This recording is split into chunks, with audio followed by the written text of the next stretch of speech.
Don Brittany with your 6 o'clock news. Today our top news story is the story of Enrique's journey.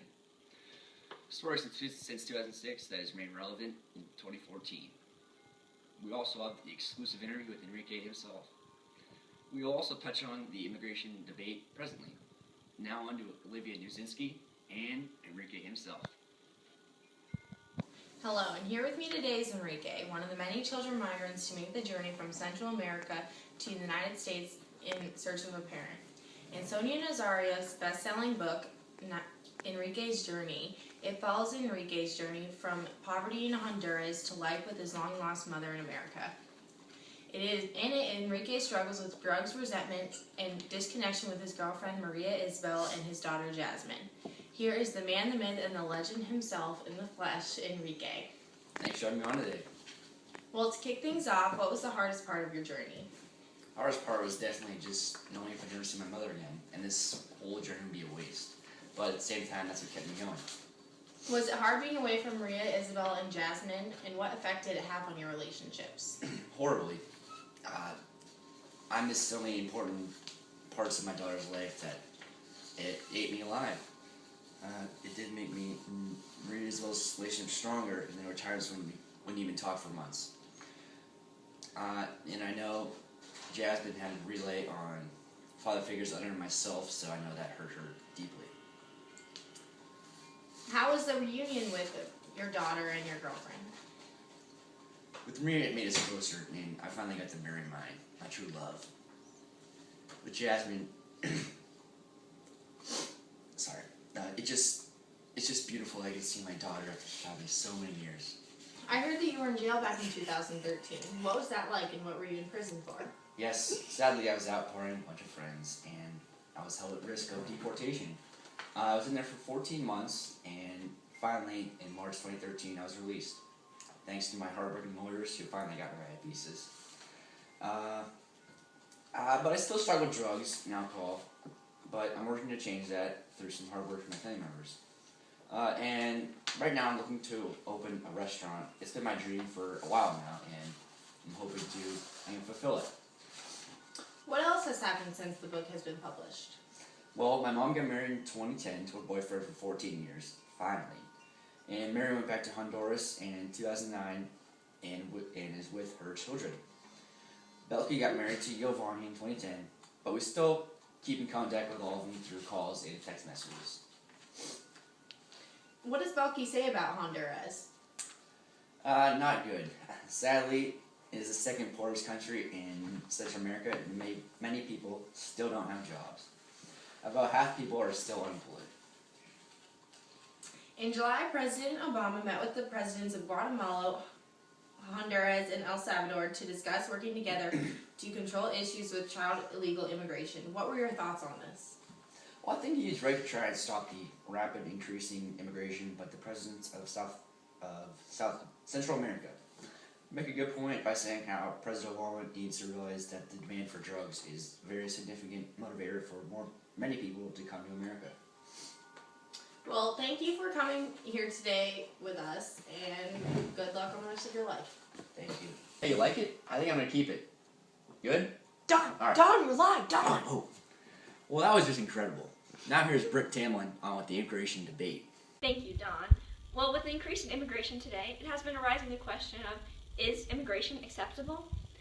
It's astounding now that we know that 97% of people who go out to seek America end up reaching America eventually. In a 2012 study, they found out that around 11.4 million illegal immigrants are living in America today. Our earlier interview with Enrique showed their unremitting determination to reach America. Today we have footage of two people on opposing beliefs of immigration debating the topic. Olive A. of Maryland is on the side of immigration, and against it is Bree Tammy of Ohio. Let's go to them. Even deport the 11 million immigrants that come to the United States every year would cost the United States $6 trillion. It costs $8,000 to deport one immigrant. And with that money, we could save $15 billion that undocumented workers could contribute to Social Security. Well, if they become documented workers, then we wouldn't have to keep paying their taxes and education, which adds up to $400 billion every year, and that's increasing. Well, what about the way immigrants have changed society? Yahoo, YouTube, and even the pet scanner were all immigrant inventions. Our country is built off the idea of immigration. What's the melting pot with only one ingredient? What's the melting pot with none of the ingredients coming together? Immigrants fail to assimilate to society and hold on to their beliefs of their native country. Most of them have the idea that they will just come to America, get enough money, and then continue to their old country. What is the melting pot if it's not working and they're not melting together? So you don't accept that others can be different in a society? If it weren't for immigrants, many jobs wouldn't get done. Not only that, but because they bring new jobs to life, they actually help U.S. workers get between a 0.1 and 0.6 increase in their wages due to immigration. If it weren't for immigrants, there'd be 2 million more jobs in California alone. Well, you know what? What?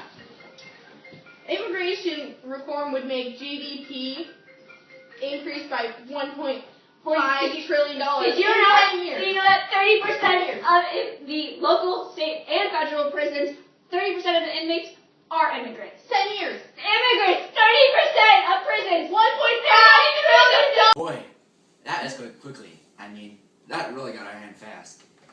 Well, that's all we got today, folks. We had salon quality hair, and we read the news. This is Don Burgundy signing off. You stay classy, second period.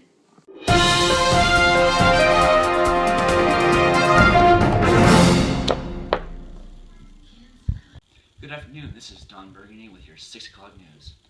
Today our top story is the pressing matter of Enrique journey.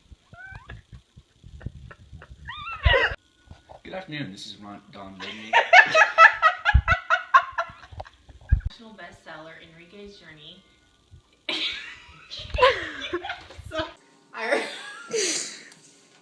She started. I've heard that you were in jail back in 2002.